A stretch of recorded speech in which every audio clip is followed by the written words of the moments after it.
নমস্কার বন্ধুরা, কেমন আছেন আপনারা সবাই? আশা করছি বন্ধুরা আপনারা সবাই সুস্থ আছেন, ভালো আছেন। অন্যান্য দিনের মতো আজকেও কিছু ছোট ছোট টিপস শেয়ার করব। আশা করছি টিপসগুলি যদি অ্যাপ্লাই করেন আপনাদের প্রত্যেক দিনের কাজ সহজ হবে, সেই সঙ্গে আপনাদের হাজার হাজার টাকা বেঁচে যাবে খরচ হওয়ার থেকে। চলুন তাহলে আজকে টিপসগুলি আমরা দেখে নিই। যদি আপনাদের টিপসগুলি ভালো লেগে থাকে অবশ্যই কিন্তু আপনারাও অ্যাপ্লাই করে দেখবেন। মশা তাড়ানোর জন্য কম বেশি আমরা প্রত্যেকেই কিন্তু মশা মারার এই ধরনের ধূপকাঠিগুলো ধরিয়ে থাকি, কিন্তু এই ধরনের ধূপকাঠির সঙ্গে কোনো রকম স্ট্যান্ড দেয় না। তখনই আমাদের সমস্যার মধ্যে পড়তে হয়। এখানে সেখানে এটাকে ধরিয়ে রাখলে আগুন ধরানোর আগুন ধরে যাওয়ার সম্ভাবনা থাকে, না হয় কিছুটা জ্বলে নিভে যায়। তাই আমাদের বাড়িতে কম বেশি পেনের এই ধরনের ঢাকনা কিন্তু থাকেই। এখানে দেখুন আমি পেনের ঢাকনা নিয়ে নিয়েছি। এবার আমি কি করব, কিছুটা ডবল স্টেপের সেলুটেপ নিয়ে নেব, বা এখানে আপনারা নর্মাল সেলুটেপও কিন্তু নিতে পারেন। পেনের ঢাকনায় এইভাবে আমি সেলুটেপটাকে দেখুন লাগিয়ে নিলাম। এবার কি করব, আমাদের বাড়িতে যে কোনো দেয়ালে এটাকে এইভাবে আমরা ফিক্সড করে দেব। দেখুন এই দেয়ালে আমি পেনের ঢাকনাটাকে ফিক্সড করে দিয়েছি। এবার মশা তাড়ানোর জন্য যখন ধূপকাঠিগুলো জ্বালাবো এখানে সেখানে না দিয়ে এইভাবে পেনের ঢাকনার মধ্যে আমরা দিয়ে দেব, তাহলে পুরোটা জ্বলবে, এমনকি আগুন ধরে যাওয়ারও কোনো রকম সম্ভাবনাই থাকবে না। ভালো লাগলে আইডিয়াটি ট্রাই করে অবশ্যই। আমাদের বাড়িতে যে এই ধরনের সাদা জামা কাপড় থাকে না, বিশেষ করে ছোট বাচ্চাদের স্কুলের দেখা যায় পিটির ড্রেস থাকে, বা যে কোনো ড্রেস থাকে, হয়তো যোগার ড্রেস থাকে, এই ধরনের সাদা জামা কাপড়গুলোতে অনেক সময় কি করে, বাচ্চাদের যে স্কুলে পিটির ড্রেস থাকে বাচ্চারা পেন পেন্সিলের দাগ এইভাবে লাগিয়ে দেয়। এই দেখুন এই যে পেনের দাগটা, এটা কিন্তু আপনারা সহজে তুলতে পারবেন না, অনেকটা সময় ধরে আমাদের ঘষে ঘষে তুলতে লাগবে। এতে অনেকটা খাটনিও হয়, সময়ও লাগে, তাই সেকেন্ডও লাগবে না, আপনারা পেনের দাগ খুব সহজেই তুলে ফেলতে পারবেন। যে কোনো জামা কাপড় থেকে পেনের দাগ তোলার জন্য এই ছোট্ট টিপসটি আপনারা অ্যাপ্লাই করবেন। ডেটল কিংবা স্যাভলন আমাদের প্রত্যেকের বাড়িতেই কিন্তু থাকে। কি করবেন, যেখানে পেনের দাগ লেগেছে সেই জায়গাটায় এইভাবে আপনারা একটু ডেটল দিয়ে দিন।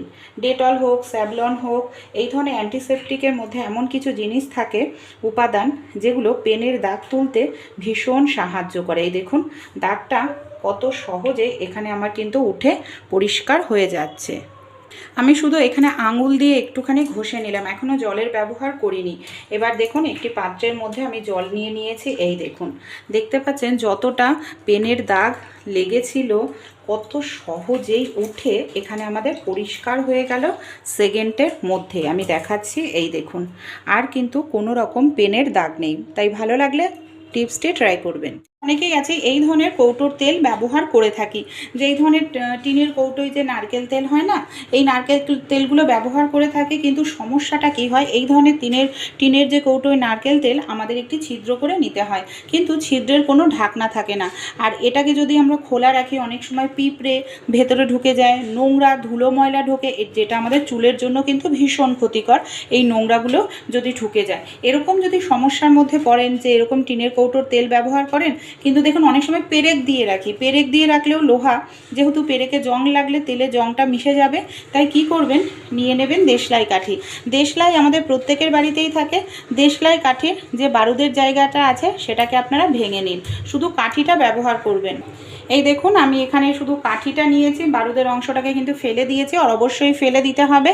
এবার কি করব, যেখানটায় ছিদ্র রয়েছে এটাকে এইভাবে ঘুরিয়ে ঘুরিয়ে একটুখানি লাগিয়ে দেবো। এই দেখুন এইভাবে লাগিয়ে দিলাম, তাহলে কি হবে, কাঠিটা থাকার কারণে ধুলো ময়লাও ঢুকবে না, পিঁপড়েও ঢুকবে না, নোংরাও ঢুকবে না, আর তেলটা আমাদের ভালো থাকবে। ফুটন্ত গরম ভাতের মধ্যে কখনো আপনারা তেজপাতার ব্যবহার করেছেন? কেন আমরা ফুটন্ত গরম ভাতের মধ্যে তেজপাতার ব্যবহার করব চলুন দেখে নিই। অনেক সময় দেখবেন আমাদের ভাত তলায় লেগে যায়, মানে পুড়ে যায় রান্না করতে গিয়ে অন্য কোনো কাজে গেলে। বা আরও একটি সমস্যা হয়, হয়তো যে চাল নিয়ে আসি সেই চালটার গন্ধটা ভালো না, বা অনেকে আমরা রেশনের চালও খেয়ে থাকি, সেক্ষেত্রে গন্ধটা ভালো না হলে ভাত কিন্তু খেতে ভালো লাগে না। তাই ভাত রান্না করার পর ভাতটা যখন গরম থাকবে কি করবেন, একটি দুটি তেজপাতা নিয়ে নিন। তেজপাতাটা নিয়ে ভাতের ভেতরে এইভাবে ঢুকিয়ে দেবেন, ভাতের ভেতরে ঢুকিয়ে দিতে হবে।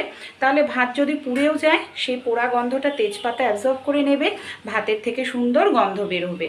বা ভাত থেকে যদি বাজে গন্ধ বের হয় তাহলেও তেজপাতা দিয়ে দিন, ভাতের থেকে দেখবেন সুন্দর গন্ধ বেরোবে, খেতে ভালো লাগবে। 10 মিনিট রেখে দেব। 10 মিনিট পর কি করব, এই যে ভাতের হাঁড়ির ঢাকনাটা আমি এখানে খুলে নিচ্ছি। তারপর যে তেজপাতাগুলো দিয়েছিলাম সেই তেজপাতাগুলো এবার আমাদের তুলে নিতে হবে। এই কাজটি করুন, দেখবেন ভাতের থেকেও সুন্দর গন্ধ বের হবে। আর ভাত যদি পুড়েও যায় তাও পোড়া গন্ধ। পড়ার আগে কখনো আপনারা শাড়ির মধ্যে সেলোটেপের ব্যবহার করেছেন? কেন আমরা বন্ধুরা শাড়ির মধ্যে সেলোটেপের ব্যবহার করব চলুন জেনে নিই। দেখুন, শাড়ি আমরা কম বেশি প্রত্যেকেই পরে থাকি, আর শাড়ির সঙ্গে পরার জন্য আমরা ব্যবহার করি পেটিকোট বা সায়া। কিন্তু সমস্যাটা কি হয়, এই যে আমরা যে শাড়িটা পরি না, দেখবেন অনেক সময় কি হয়, শাড়ির পাড়টা থেকে শাড়ি উঠে যায়। আর শাড়িটা যখন বারবার উঠতে থাকে পাড়, দেখতে ভীষণ বাজে লাগে। সায়াটা উঠতে থাকে, বারবার আমরা ঠিক করতেও থাকি আর বিরক্তও বোধ হই। তাই এখানে আপনারা ডবল টেপের সেলোটেপ নিতে পারেন বা নর্মাল সেলোটেপ। পুরো শাড়িতে লাগাতে হবে না, শুধু পেছনে 1-2 জায়গায় লাগাবেন। দেখুন কিভাবে লাগাচ্ছি। এই যে কিছুটা অংশ সেলোটেপ আমি এইভাবে সায়ার মধ্যে লাগাচ্ছি, তারপর সেলোটেপটাকে ভাঁজ করে নিলাম। এবার আমি শাড়ির মধ্যে এইভাবে লাগাবো।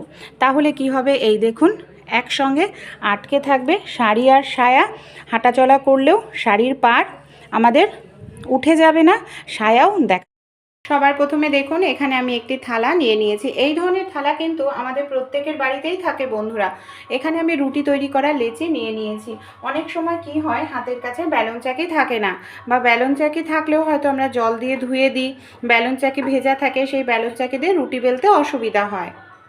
ব্যালন চাকি ছাড়াও খুব সহজে রুটি বেলে নেওয়া যায়। দেখুন এখানে আমি একটি জলের বোতল নিয়েছি, একদম প্লেন জলের বোতল।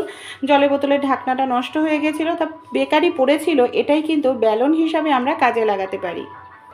এই দেখুন, যেহেতু এটা প্লেন ধরনের জলের বোতল নিয়ে নেবেন আপনারা।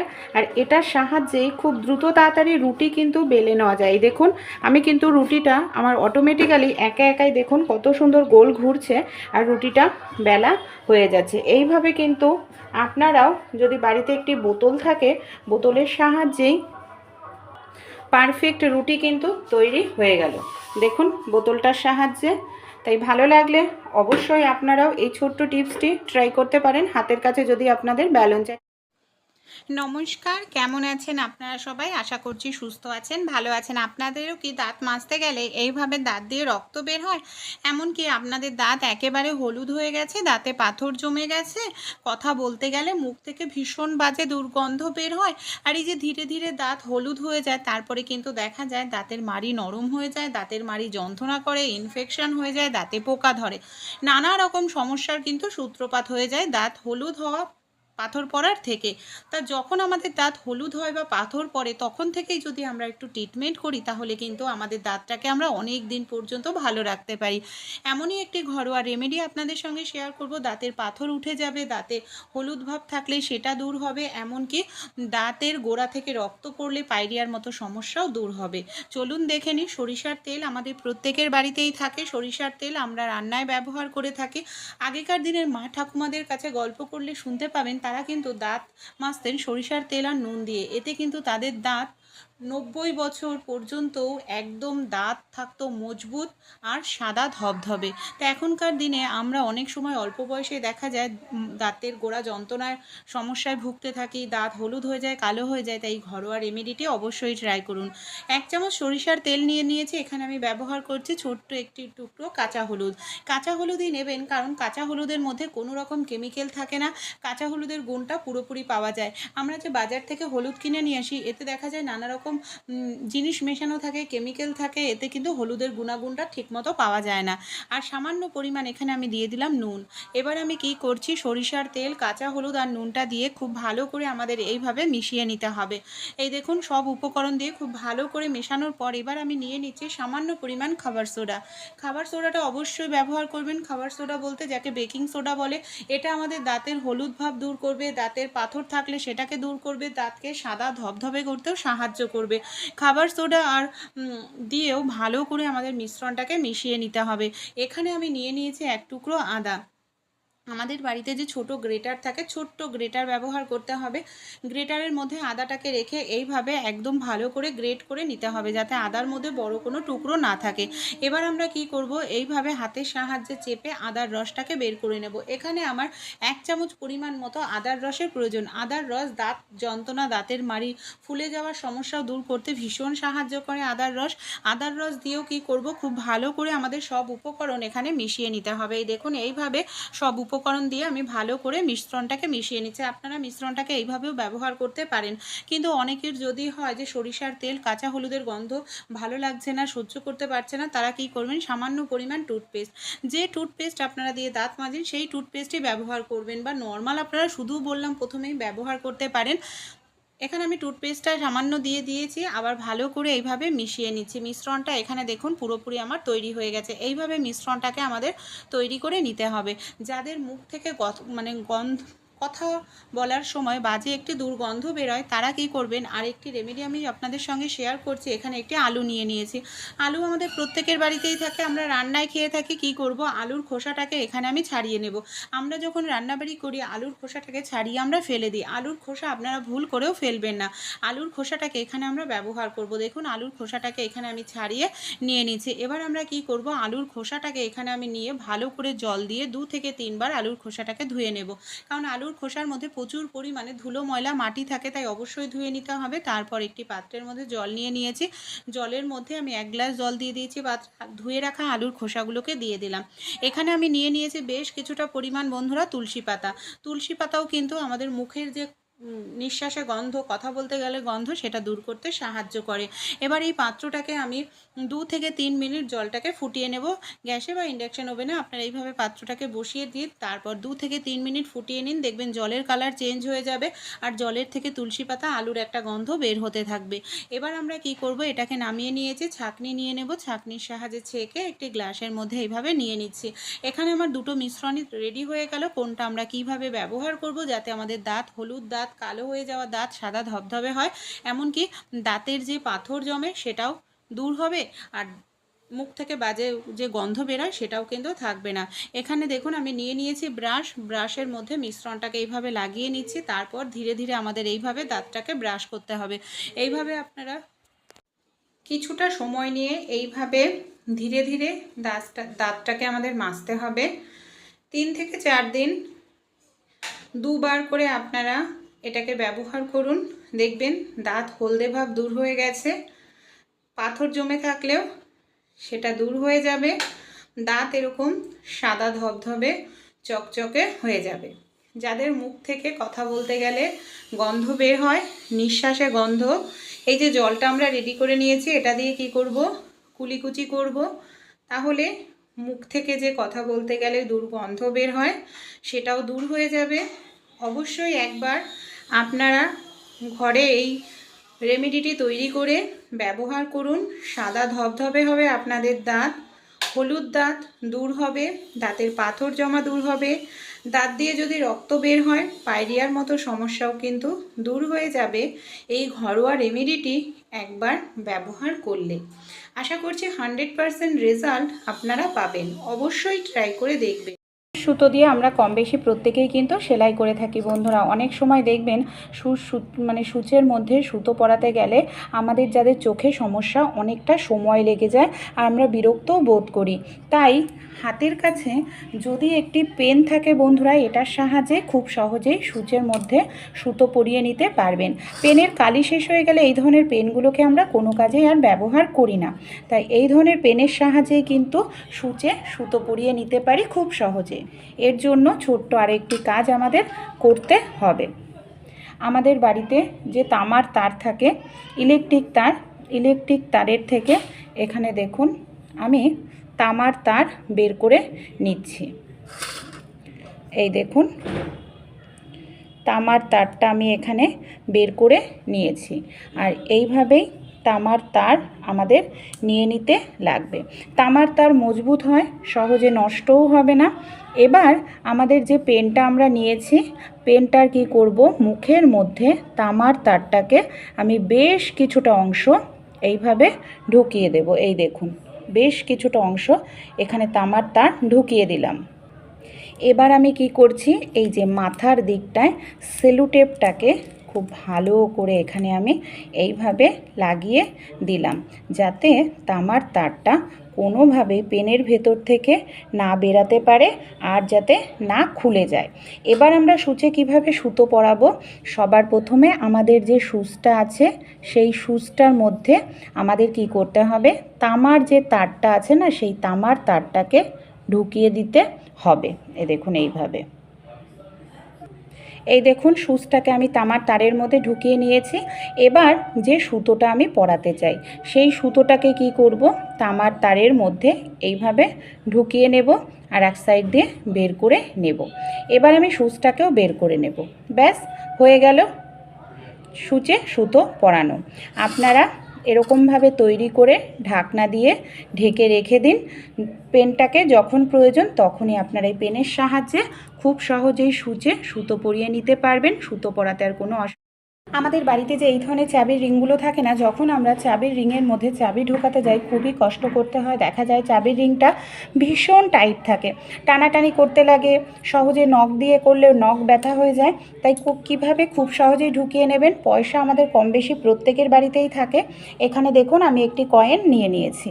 কয়েনটাকে কি করব, এইভাবে মানে হালকা করে এইভাবে ঢোকাতে হবে। দেখুন আমি যেভাবে করছি ঠিক সেভাবে আপনারাও করবেন, তাহলে কোনো রকম নখ দিয়ে এই দেখুন টানাটানি আপনাদের করতে লাগবে না।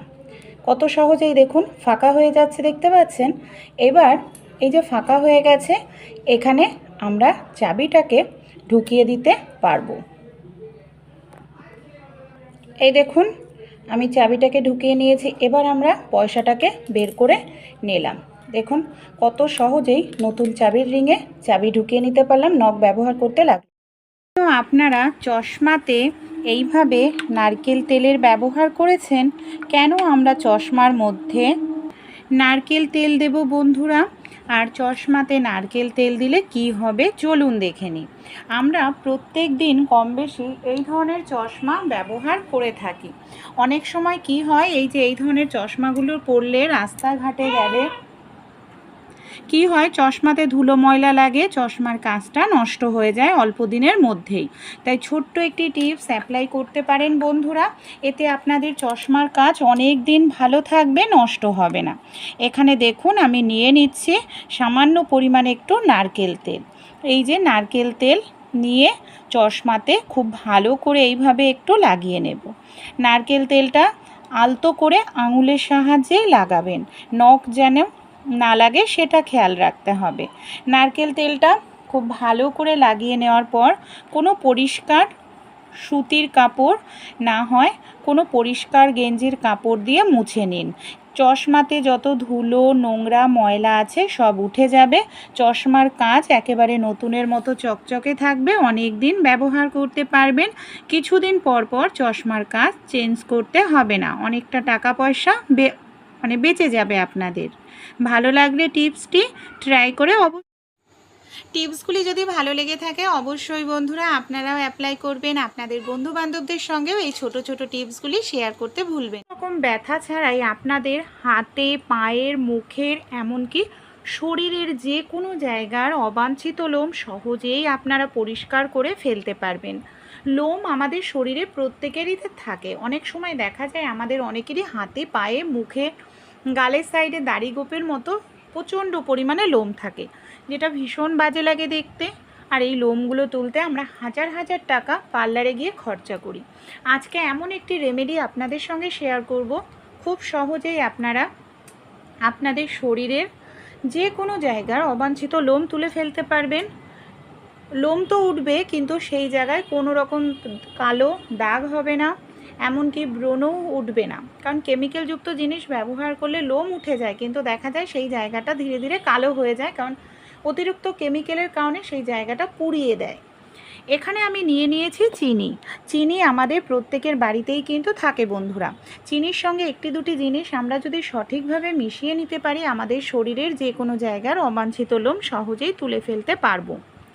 এখানে আমি চিনি তো নিয়েছি, দেখুন এখানে নিয়ে নিয়েছি চা পাতা। চা পাতাও আমাদের প্রত্যেকের বাড়িতেই থাকে। চা পাতার মধ্যে রয়েছে প্রচুর পরিমাণে অ্যান্টিঅক্সিডেন্ট, যেটা আমাদের জায়গাটাকে কালো হতে দেয় না। এখানে আমি 2 চামচ পরিমাণ চিনি নিয়েছি, সম পরিমাণ চা পাতা নিয়েছি, একই পরিমাণে নিতে হবে। আপনারা কোন জায়গায় লোম তুলছেন সেই হিসাবে মিশ্রণটা তৈরি করবেন কম বেশি। চা পাতা আর চিনিটাকে সবার প্রথমে খুব ভালো করে এইভাবে আমরা মিশিয়ে নিচ্ছি। খুব সুন্দর করে মিশিয়ে নেওয়ার পর এখানে আমি দিয়ে দিচ্ছি 1/2 চামচ পরিমাণ মতো লেবুর রস। লেবুর রসটা দিয়েও কি করব, খুব ভালো করে চিনি আর চা পাতাটাকে মিশিয়ে দেব। লেবুর রসে ভিটামিন সি থাকে, এমনকি আমাদের স্কিনের জন্য ভীষণ ভালো, দাগ স্পট দূর করতে সাহায্য করে। এবার দেখুন এই যে পাত্রটা আমরা লেবুর রস দিয়ে মিশিয়ে নিলাম, আর কিন্তু কোনো রকম জলের ব্যবহার করব না। লো ফ্লেমে গ্যাসের ওপর বসিয়ে দিয়েছি। এটাকে লো ফ্লেমে খুব ভালো করে আমাদের ফুটিয়ে নিতে হবে। ধীরে ধীরে দেখবেন লো ফ্লেমে কন্টিনিউ নাড়াচাড়া করতে থাকবেন, চিনিটা গলতে শুরু করবে। আর এখানে নাড়াচাড়া কন্টিনিউ করতে হবে, তা না হলে কিন্তু লেগে যাবে, এমনকি পুড়ে যেতে পারে। আর পুড়ে গেলে কিন্তু তার উপকারী কোনো গুণ থাকে না। 2 থেকে 3 মিনিট কন্টিনিউ লো ফ্লেমে এইভাবে নাড়াচাড়া করলেই দেখবেন চিনিটা পুরোপুরি গলে যাবে, এমনকি আঠালো একটি তরল বের হবে, যেটা আমরা সঠিকভাবে আরও 1-2টি জিনিস মিশিয়ে অ্যাপ্লাই করলে আমাদের শরীরের যে কোনো জায়গার অবাঞ্ছিত লোম সহজেই তুলে ফেলতে পারবো। এখানে দেখুন সব উপকরণ ভালোভাবে মিশেছে, চিনির কালারের জন্য চেঞ্জ হয়ে গেছে। এবার এটাকে আমরা কি করব, গ্যাসটাকে বন্ধ করে দেব। আর এই মিশ্রণটাকে খুব ভালো করে আমাদের ঠান্ডা করে নিতে হবে। যেহেতু এখনও প্রচণ্ড গরম রয়েছে, এতটা গরম ব্যবহার করা যাবে না। ভালোভাবে যখন ঠান্ডা হবে, পাত্র নিয়ে নিয়েছি, একটি চা ছাঁকনি নিয়েছি। চা ছাঁকনির মধ্যে এটাকে আমি এই মিশ্রণটা ঢেলে ভালো করে ছেঁকে নেব। এখানে আমাদের শুধু এই মিশ্রণটাই প্রয়োজন বন্ধুরা। এইভাবে দেখুন চা ছাঁকনি দিয়ে খুব ভালো করে আমি এটাকে এইভাবে চেপে চেপে মিশ্রণটাকে বের করে নিচ্ছি। এই যে আমি ডিপ কালারের একটি মিশ্রণ এখানে পেয়ে গেছি, এর সঙ্গে আমি আরেকটি জিনিস মিশিয়ে নেব। এখানে আমি নিয়ে নিয়েছি আটা, যে আটার আমরা প্রত্যেক দিন রুটি তৈরি করে খাই। আটাতে প্রচুর পরিমাণে ফাইবার থাকে, সেই সঙ্গে চিনির একটি আঠালো পদার্থ রয়েছে, তাই অবাঞ্ছিত লোমকে খুব সহজেই টেনে তুলতে সাহায্য করে। খুব ভালো করে মিশিয়ে নিতে হবে। আর দেখুন যে জিনিসগুলো ব্যবহার করলাম, প্রত্যেকটা জিনিস আমাদের প্রত্যেকের বাড়িতেই থাকে, তাই বাজার থেকে আমাদের কোনো রকম হাজার হাজার টাকা খরচা করে কিছু জিনিস কিনতে হবে না, কেমিক্যাল ব্যবহার করতে হবে না। কিভাবে এটা কোথায় অ্যাপ্লাই করব চলুন তাহলে দেখে নিই। কম বেশি আমাদের হাতে পায়ের এরকম লোম থাকে, অনেকের মুখেও প্রচুর লোম থাকে। আর দেখুন এরকম হাতে পায়ে লোম থাকলে অনেক সময় অনেক ড্রেস পরলে কিন্তু ভালো লাগে না, দেখতে বাজে লাগে। অনেক সময় অনেকের বগলেও প্রচণ্ড বড় বড় লোম থাকে, তাই এই লোমগুলো কোনো রকম ব্যথাও লাগবে না তুলতে, আর খুব সহজেই লোমগুলো আমাদের উঠে যাবে। সবার প্রথমে আমরা কি করব, এই যে মিশ্রণটা আমরা তৈরি করে নিয়েছি, যেখানে আমরা লোমটা তুলতে চাই সেই জায়গায় মিশ্রণটাকে খুব ভালো করে লাগিয়ে নিতে হবে। আমি কিছুটা জায়গায় তুলে দেখাচ্ছি পার্থক্যটা বোঝানোর জন্য, 4 সাইডে আমি তুলছি না। মিশ্রণটাকে খুব ভালো করে আমি লাগিয়ে নিলাম। এবার আমি কি করব, 15 থেকে 20 মিনিটের জন্য এটাকে এইভাবেই রেখে দেব, যাতে ভালোভাবে এটা একটু ড্রাই হয়ে যায়। যেহেতু প্রাকৃতিক জিনিস দিয়ে তোলা হচ্ছে, তাই কিন্তু কিছুটা আমাদের সময় লাগবে। দেখুন এটা আমি 20 মিনিট রেখে দিয়েছিলাম, অনেকটাই ড্রাই হয়ে গেছে। এবার আমি একটি কাপড় নিয়ে নিচ্ছি, উল্টো লোমের উল্টো ডিরেকশানে আমাদের কাপড় দিয়ে চেপে এইভাবে পরিষ্কার করতে হবে, মানে উপরের দিকে টানতে হবে। তাহলেই দেখুন জায়গাটা কতটা সুন্দর পরিষ্কার হয়েছে। আর কাপড়ের মধ্যে দেখতে পাচ্ছেন ছোট ছোট লোম কিন্তু ভরে গেছে, আর এই জায়গাটার লোমটা পুরোপুরি উঠে এসছে। আমি বাকি অংশটা আমি তুলে আপনাদের দেখাচ্ছি। এই দেখুন, দেখতে পাচ্ছেন কোনো রকম কিন্তু আর সেই যে জায়গাটা মিশ্রণটা লাগিয়েছি লোম সেখানে নেই। কতটা সুন্দরভাবে জায়গাটা আমাদের পরিষ্কার হয়ে গেছে। ভালো লাগলে অবশ্যই আপনারাও ট্রাই করতে পারেন। জায়গাটা কালোও হবে না, আর খুব সুন্দরভাবে লোমটাও কিন্তু আমাদের উঠে আসবে। আমাদের অনেকেরই দেখবেন ঠোঁটের ওপরে লোম থাকে, দাড়ি গোপের মতো মনে হয়, ভীষণ বাজে লাগে দেখতে। ঠোঁটের ওপরেও আপনারা এই মিশ্রণটা লাগান, মিশ্রণটা লাগিয়ে কিছু সময় রেখে দেন। ঠোঁটে বা আমাদের দেখবেন গালের সাইডেও কিন্তু অনেকের প্রচুর বড় বড় লোম থাকে দুটো গালে, দেখতে বাজে লাগে। তাই আপনারা গালের সাইডেও লাগিয়ে একইভাবে 15 থেকে 20 মিনিটের জন্য রেখে দেবেন। যখন খুব ভালোভাবে এটা শুকনো হয়ে যাবে বন্ধুরা, শুকনো হলেই কিন্তু এটাকে তখন আমাদের পরিষ্কার করতে হবে। একদম যখন কাঁচা থাকবে মানে ভেজা থাকবে তখন কিন্তু তুললে পরিষ্কার হবে না। এই দেখুন অনেকটাই শুকনো হয়ে গেছে। এখানে আমি একটি চামচ নিয়েছি, চামচটাকে নিয়ে উল্টো দিক থেকে এইভাবে চেপে চেপে টেনে পরিষ্কার করছি। এটা আপনারা মাসে একদিন করে করুন, দেখবেন লোমের সংখ্যাও ধীরে ধীরে কমে যাবে।